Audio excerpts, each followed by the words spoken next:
So like Cardi B says, I like those Balenciagas, the ones that look like socks, right?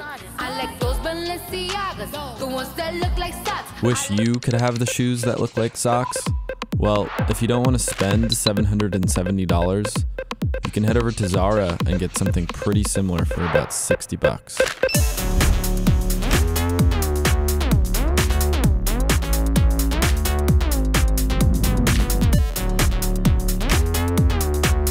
Chances are, your closet probably has some H&M logos in it.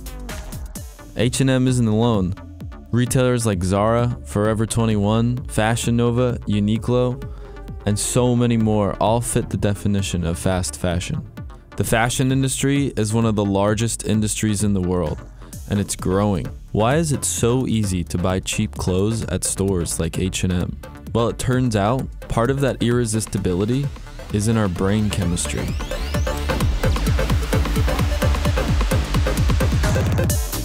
Traditionally, the fashion industry has been organized into two clearly defined seasons: autumn-winter and spring-summer. Fast fashion emerged in the late 70s and early 80s, at a time when trends became much more sought after. Technology started advancing, manufacturing was outsourced overseas, and synthetic fabrics started to be incorporated a lot more into clothing. The original idea was simple: make runway fashion cheap and available as soon as possible. Researchers define fast fashion as a marketing tool to drive retail footfall. It allows retailers to make up-to-date product offers to their customer base frequently.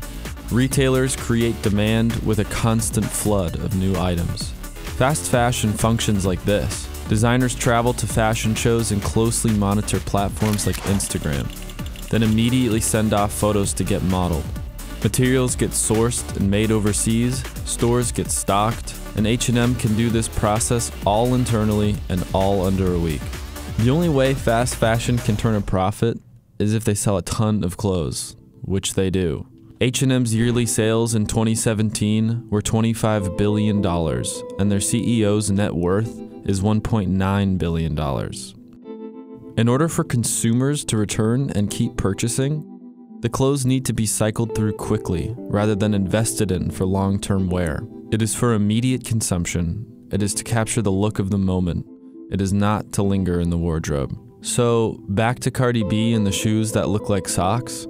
So you go and you get the Balenciagas that look like socks. That's Daniel. Daniel went from the world of high fashion to combating the effects the industry is having on the planet.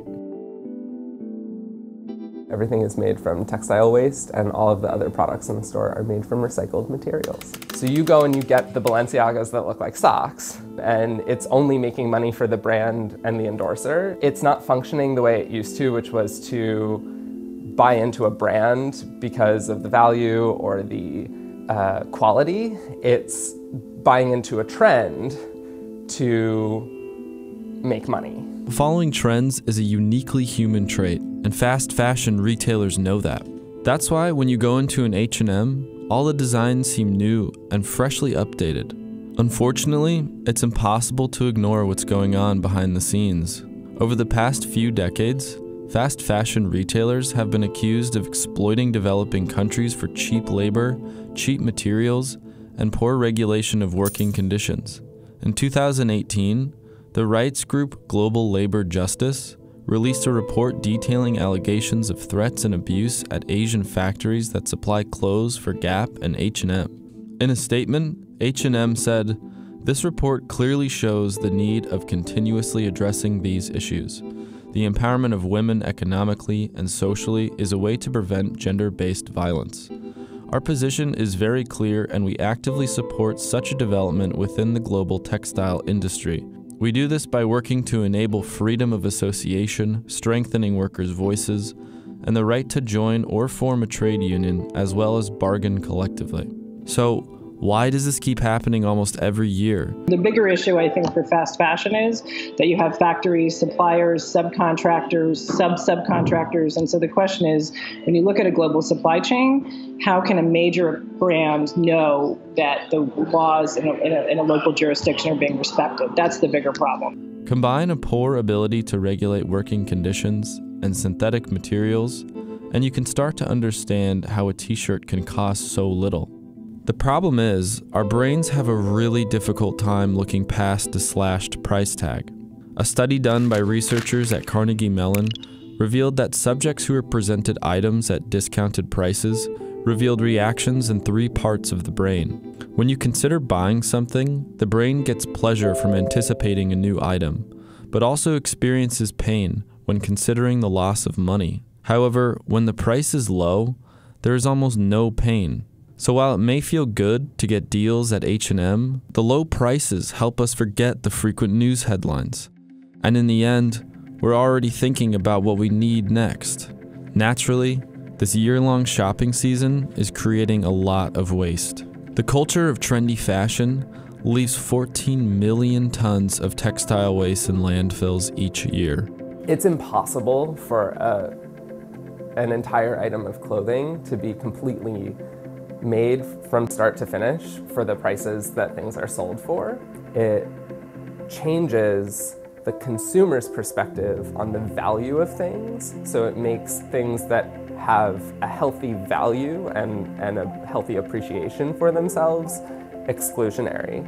Fast fashion isn't sustainable because sustainability inherently means something you're able to maintain doing at a certain rate or level. If we continue to demand new materials and produce waste materials and byproducts at the rate that we're doing it, it will have catastrophic effects on the environment, worse than it already has. When things are cheap, we tend not to really care about them as much, or how they got here, or where they eventually end up. Consumers need to educate themselves, and when the price tag is really low, they should be asking a question, why is it so low, right? I mean, again, people live on budgets, we understand that, but the question is there a strong human rights policy behind that? And I think the larger issue for fast fashion is, rather than saying I need 10 t-shirts at H&M and I'm gonna buy one and throw it out and not be sustainable as a consumer, that I'm maybe gonna invest a little bit more and buy less, right? So there's really just an issue of responsible consumption and responsible buying. However, H&M says that it's moving toward a more sustainable future. According to its 2017 sustainability report, the company's goal is to be climate positive by 2040.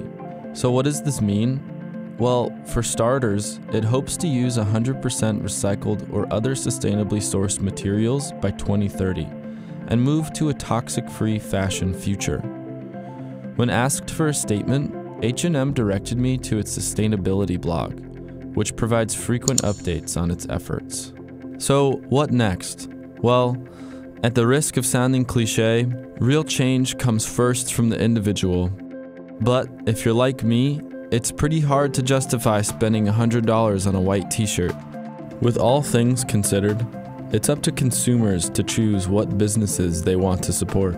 The money we spend determines where the industry goes. And right now, the fashion industry isn't going anywhere but up.